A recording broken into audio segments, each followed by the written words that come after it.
We always talk about UFOs or UAPs, I guess is what they're commonly known as now, in the unidentified aerial what are objects. UAPs? Yeah, it's a unidentified aerial phenomenon.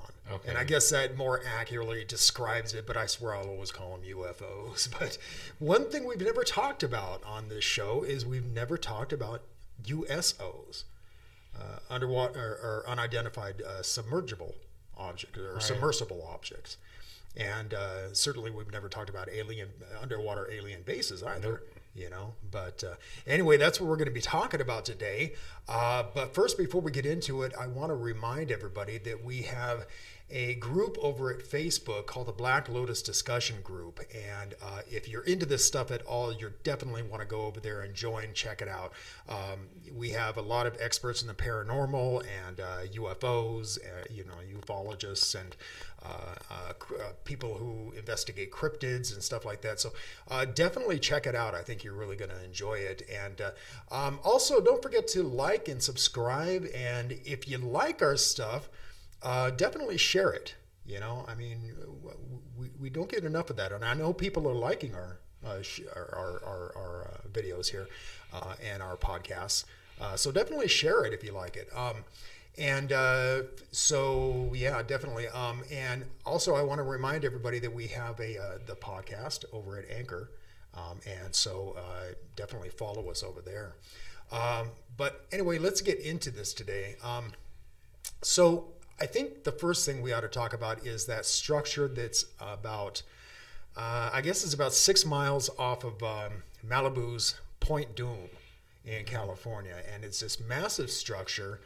And there have been sightings in the Malibu area for just easily 40 years or so. Yeah, hundreds of reports. Yeah, and so it's thought that this structure that's under the water there is actually an alien base. And if you look closely at pictures you can find on the internet of this thing, it looks as though there are entryways into the thing. And it's a huge structure. Yeah, it's about 2.5, 3 miles wide, I guess. Yeah, and it's about 2,000 feet underwater as well. And I guess back in 2014, this radio personality by the name of Jimmy, Captain of Conspiracy Church, brought the matter up on a show called Fade to Black. And he referred to it as an area of a hub of UFO activity going back at least 40 years. But here's the thing is that I looked a little further into this, and I actually went to Google Earth to look it up. And just because there's a lot of UFO activity there doesn't mean it's necessarily an alien base. And it's thought that Google has actually manipulated the image. Oh. And if you zoom in enough on this image, you'll see something that says copyright Google Earth right in front of it. It's very weird. Yeah. So yeah, I don't know about this one. I'm not sure if you can rely on the fact that or the idea that it's an alien base or not. But there still has been a lot of activity. Oh, there's been a ton of activity, yeah. But like I said, that doesn't necessarily mean that is a alien base. But it's something that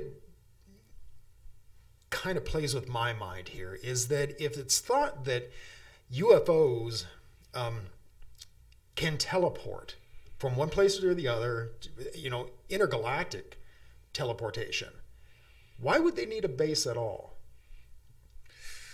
Maybe they're staying here. Well, it could be. They're staying here. They're going to need a base. Yeah, I suppose. But yeah, I don't know. But anyway, let's talk about the base that's supposedly in Lake Titicaca. Right. It's by now here we go with one of those words, Tiwanaku, and it's considered one of the oldest cities in the world. And they found many statues and texts and stuff talking about depicting underwater gods there. Okay. So it's a known space, but recently they have a video that showed up of what seems to be a large disc-shaped object in the water. Okay. Now, I wasn't able to find any pictures of that in particular, but it was witnessed by several people. And you can see in the video that I did watch that it looks like a giant solid object going through the water. What's more interesting is that just recently, as the picture is showing here, this is a UFO going into the water and disappearing. Why don't you describe that a little bit more for the people that are listening on the podcast? What people think that this is an actual UFO that's been damaged and is burning. Yeah. Now, it's basically a long, almost diamond or triangle shape object, and it has two tails of smoke coming from it. Right. Now, the reason that's significant and important is because if it was a meteor, it'd only have one tail. Yeah, right. Yeah. So this is something. I don't than think it's a meteor. I'm fairly certain it's not a meteor, especially for the fact that the head of it looks like a triangle. You know, it looks like one of those TR3B. Right. Things. Yeah. Right. So that's what got me too. And I watched looked at a couple pictures of this, and they're all about the same, but it's definitely they caught something going into that water. I don't think it's a meteor either. Yeah. Folks, what do you think? What do you think that is? So, and then there was apparently sightings in Puerto Rico. Right. There were several witnesses who witnessed a craft emerge from the waters off the Puerto Rican coast. Now, the NOAA took satellite images, and they found a lot of things that look like a basin there. You can even see that there's almost looks like a tunnel going from one area to the next in it. They have no idea what this is. No one's dived down and looked at it yet. But what's interesting is in the 1980s, there was a lot of people who complained about hearing noise coming from the coast, like somebody would be making if they were building tunnels and things like that. Oh, is that large right? machinery and stuff. Really? And it lasted for several days and several weeks, and then they find something that looks like a runway and building. Yeah, if not for that, I would say it's probably just a natural structure, kind of like the Bimini Road. Right. You know, I mean, they've discovered that was actually just a natural structure, even though it does look man-made. But I mean, with all that in mind, I mean, you know.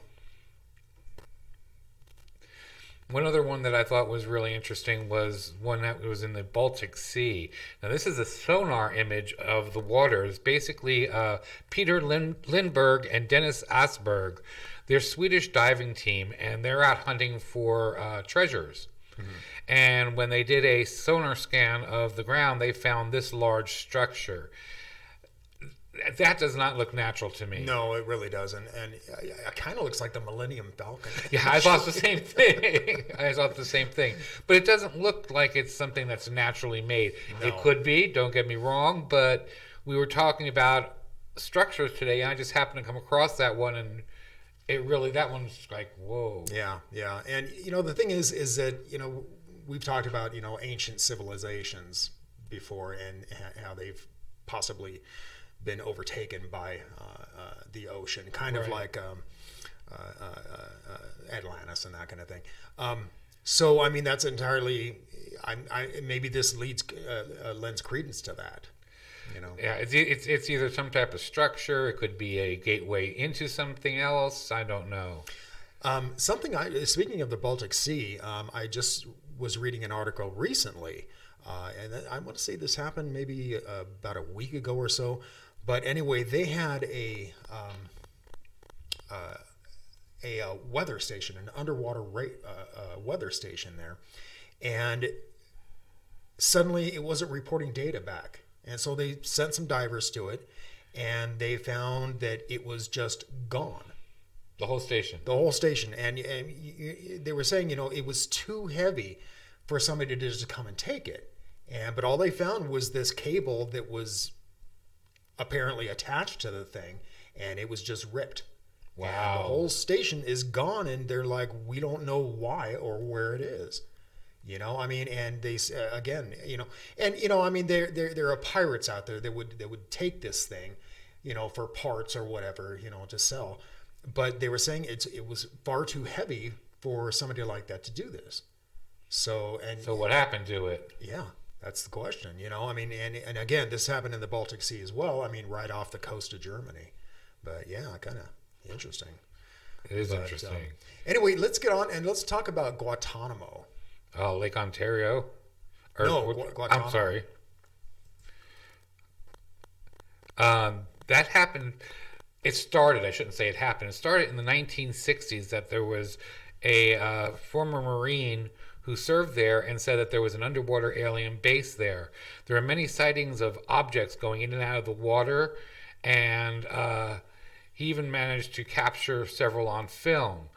Then, excuse me, it's about 90 miles north of the U.S. base in Florida. There's also been a lot of UFO sightings.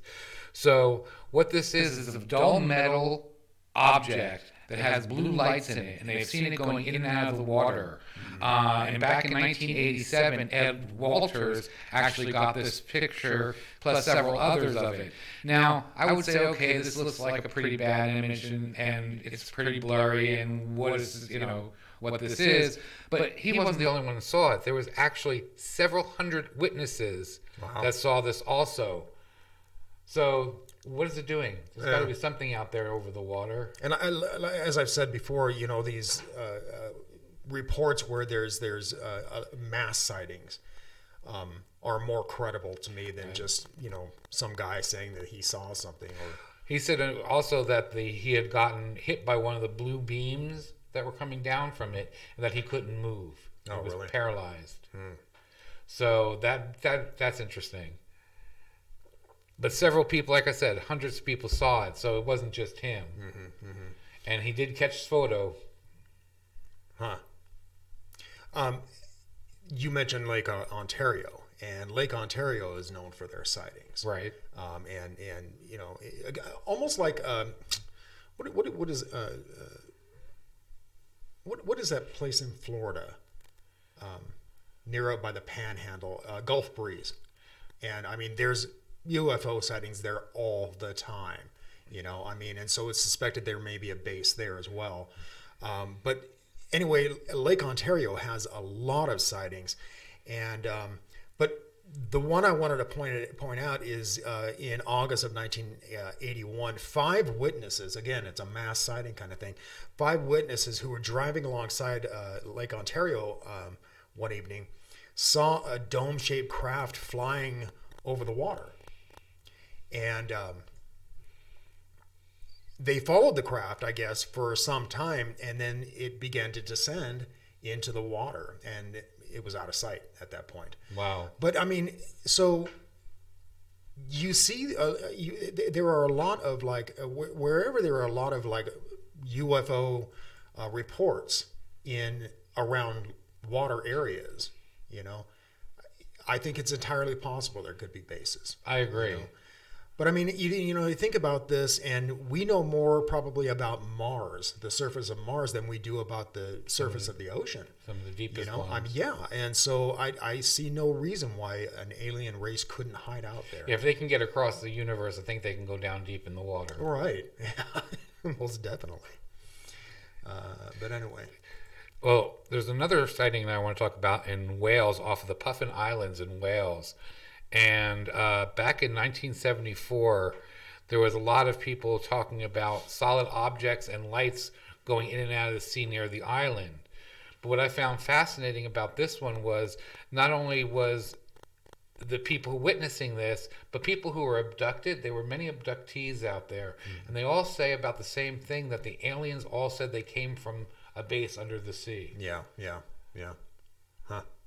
That's so weird. Yeah, you have to add abductees into there, that they're saying that they're being told that they're from under the sea. So, well, and speaking of bases in general, there's that supposed land base in El Dulce, New Mexico. Right. Yeah, I mean, and so why are they there? And we have so many reports of underwater bases.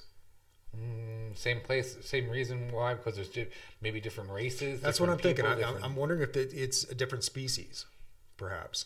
Possibly. Yeah. Because I'm convinced that if we are getting visited and there was proof, we would find out that there's more than one. Oh yeah, most definitely. In fact, I think even it was Bob Lazar said that when he was working at Area 51, he knew of, I think he said at least 4 races that were there.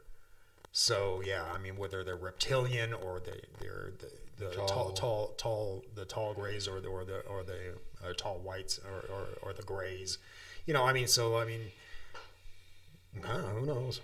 But there's a place called North Island in New Zealand, and in March on March 9th of 1995, these 2 fishermen witnessed a silver ball-shaped craft that seemed to glow or pulse as it moved, and it emitted a red stream behind it. And the 2 guys saw the object, but I guess just for less than 10 seconds. And it vanished from their sight. And around 2 minutes later, from the time they reported it, they got reports of the same object, the same description, over the Hamilton International Airport. Okay. So yeah, so I mean, so pretty credible witness, right? I mean, you hear stories about these, people, Joe and Bubba out fishing one day, and they, and so you got to take that with a grain of salt. But then, I mean, when somebody else in authority is seeing the same thing, as well, it really corroborates with the story. Right. So yeah. I wonder if they caught anything on the radar. I don't know if they did or not. I would imagine they would have, unless it was stealth, So yeah. But anyway, what else you got, man? One other one I want to talk about is from Siberia, Lake Baikal. Whew. We need to take language classes to talk about some of this stuff. Anyhow, there's many accounts of a giant mothership that has been caught hovering over the water there. Excuse me. And supposedly they have even seen people in shining suits climbing down into the water from the ship. Okay. So they sent some divers down in 1982. They were some divers, and they happened to be on training expeditions. And they go down and they see these alien creatures underneath the water. So they're told by their commander to go ahead and capture them. There's 7 divers. That's smart. Yeah. So there's 7 divers, and 4 of them ended up getting killed. Oh, really? So how do they explain that away, I wonder? The documents, of course, don't say anything about that. But they said they were trying to capture them, and they went back injured and told the people that, nope, there's no way we can capture them. We've lost 4 people and stuff like that. What's interesting is in 2009, there was photos taken from the International Space Station, and in that part where they were at is 2 very distinct disc-shaped objects in the water. Is that right? They haven't explored that yet, but you can definitely see that it looks like there's something there too, kind of like that first one we showed. Yeah. Huh. Interesting. But yeah, so we're supposedly having alien water fights now. Great. Well, anyway, so folks, what do you think? Do you think these bases exist? Personally, I think it's entirely feasible that they could. But anyway, let us know. Drop a comment down below. And again, don't forget to like and subscribe and share the videos if you like them. And definitely over at our podcast. And I'll drop a link for the podcast down at the bottom, as well as our discussion group over at Facebook. And definitely follow us at over at Anchor, and join us over at the Black Lotus discussion group. But anyway, until next time, keep thinking and question everything.